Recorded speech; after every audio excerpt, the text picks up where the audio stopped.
If you want to start an argument in the United States, mention gun control. The Second Amendment has been under assault for a very long time. This is not about getting rid of the Second Amendment. It's simply about saying we need reasonable gun safety laws. You want my guns. I know it.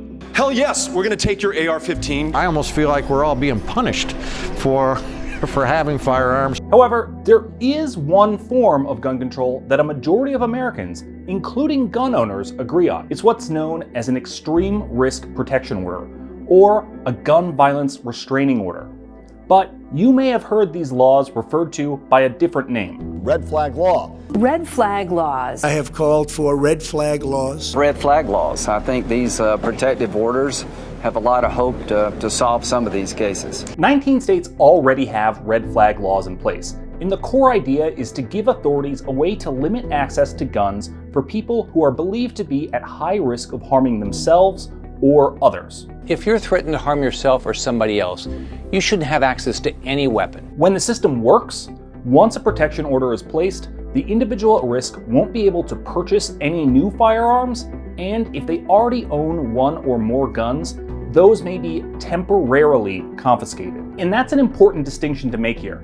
Red flag laws aren't permanent bans on purchasing or owning guns. After an initial period, there needs to be a hearing, typically in court, to extend it, and the burden is on the state to prove a need for that extension. It's hard to quantify what effect these laws have had so far, but there are some promising signs. More than half of all gun deaths each year are self-inflicted, and in Connecticut and Indiana, there is evidence suggesting a link between the number of guns confiscated and a 5 to 10% reduction in the expected suicide rate. That said, both of those states have also shown the weakness of red flag laws in preventing mass shootings. Following the shooting deaths of 20 young children and 6 adults at Sandy Hook Elementary in Newtown, Connecticut, multiple sources reported that the gunman had shown troubling signs, but no action was taken to restrict his access to guns.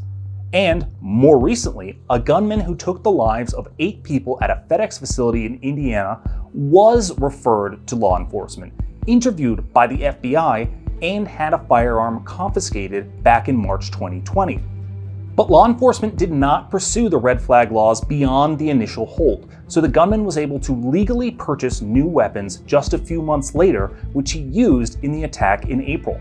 This case does illustrate some of the shortcomings that exist with this red flag law. As you can tell from the tight timeline that we are under and operate under when we try to make a determination, we have 14 days under the statute. And because we have 14 days, our ability to have access to meaningful medical history, meaningful mental health records is severely limited. So what do we do now? Clearly, the answer has to be something. President Biden has issued a number of executive orders aimed at gun control, including directing the Justice Department to create templates and guidelines for states to implement red flag laws if they don't have them already. There's also discussion in Congress over how to strengthen these protection orders. However, it's incredibly unlikely that will come in the form of a federal red flag law. What's more likely is that Congress will incentivize states to create their own laws following some kind of national standard. Meanwhile, in states that already have these laws, there's a lot more to be done to make sure they actually work.